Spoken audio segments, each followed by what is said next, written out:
Do you believe that you can create buttons? Do you believe that you can create castles? Do you believe that you can create buttons? Do you believe that buttons are important to create? Does everything have to be bouncing off the wall enthusiasm?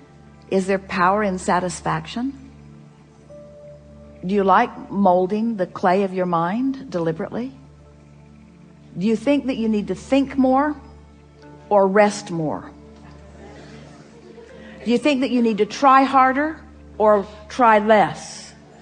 Do you associate trying with action or thinking? Do you need to try to think better thoughts?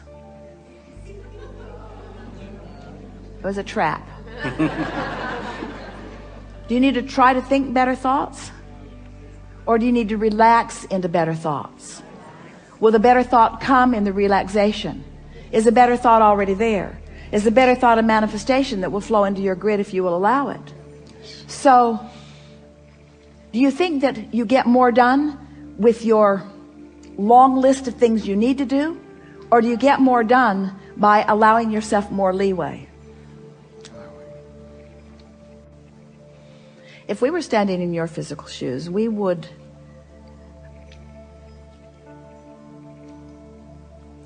decide to be lazy.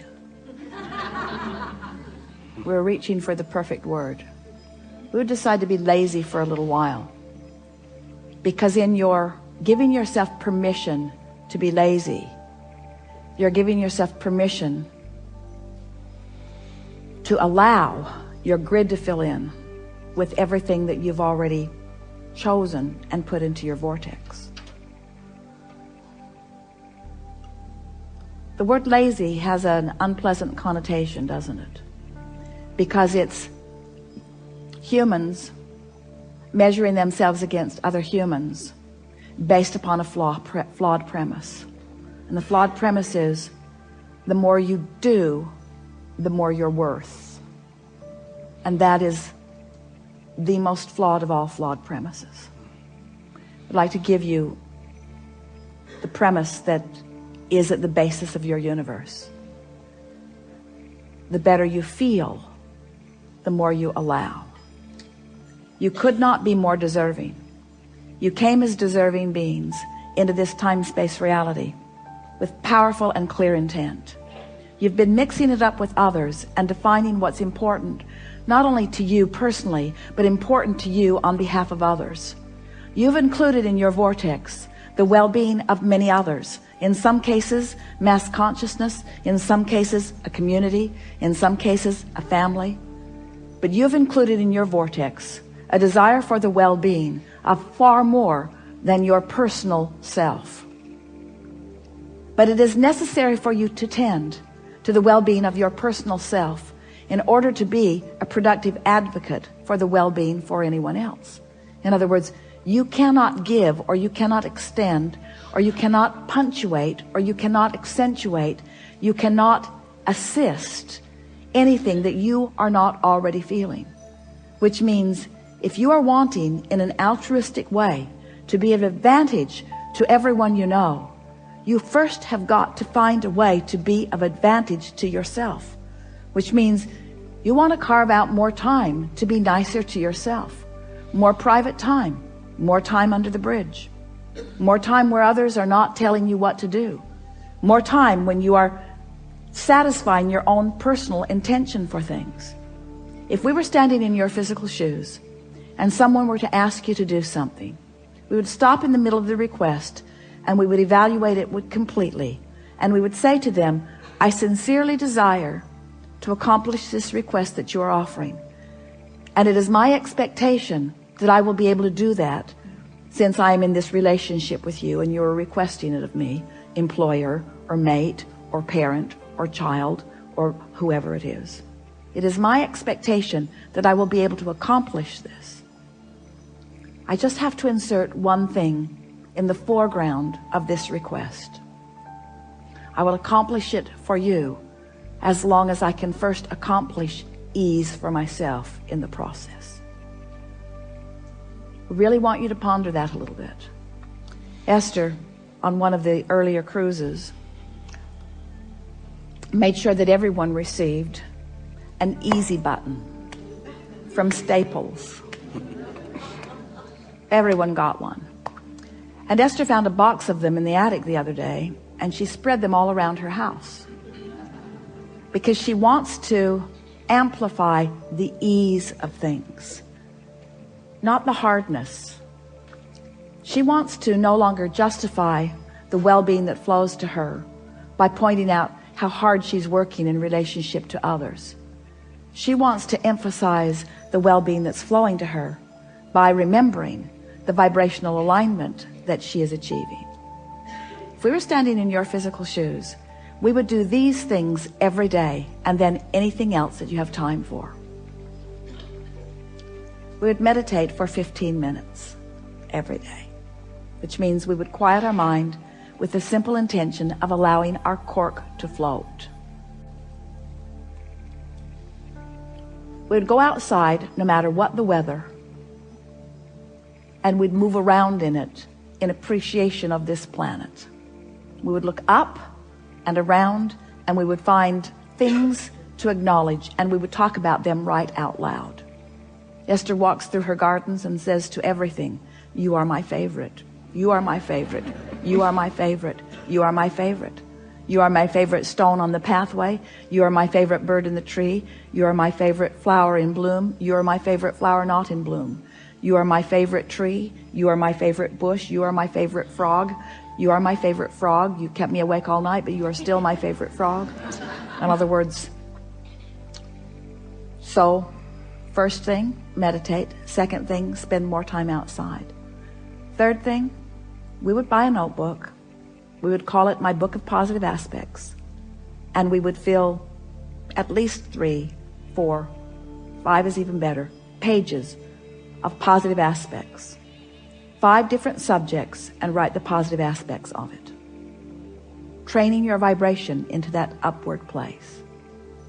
And then there is one last thing that if we were standing in your physical shoes, we would do every single day.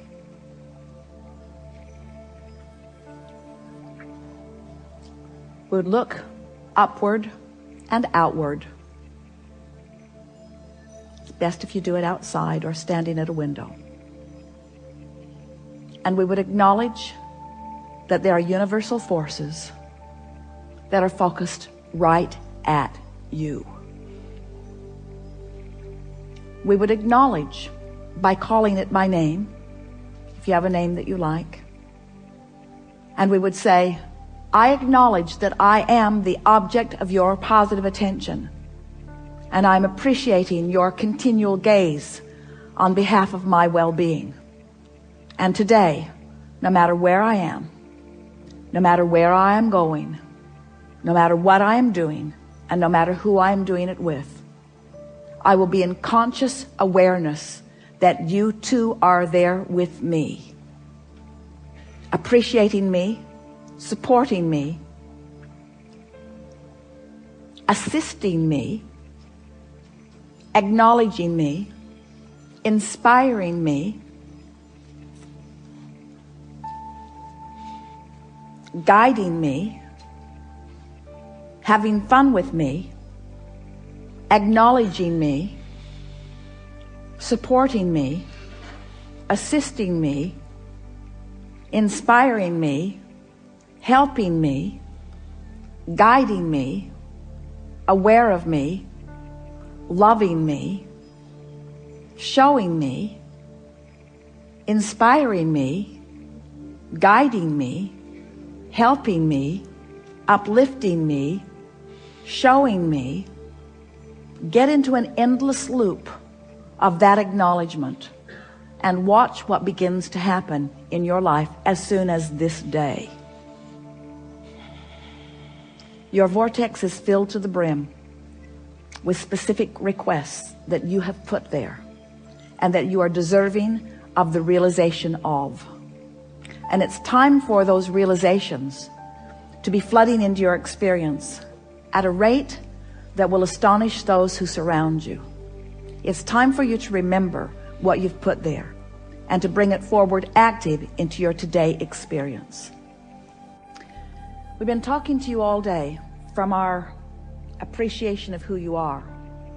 But even as we express it from our powerful point of knowing, we know that you don't yet know who you are.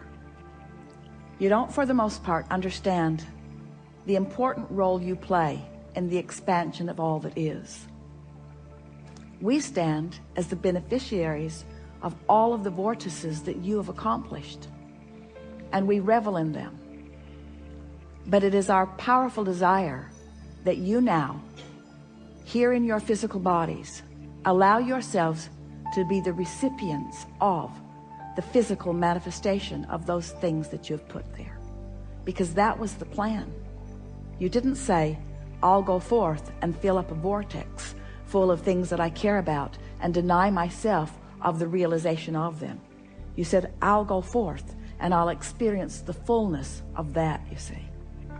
And so as we visit with you here today, it is our acknowledgement that in these hours that we've been together, because of the willingness of you to listen and play with us, and because of the willingness of those to ask the questions in the way that you have, it's our knowing that your vibration is shifted to a new place. And it is our expectation that your expectation has also shifted to a new place. Your life is forever changed, and we don't say that to everyone. We don't say it every seminar. We don't say it every time, but it is true today. Watch for the evidence of it. There is great love here for you. And as always, we remain in the vortex.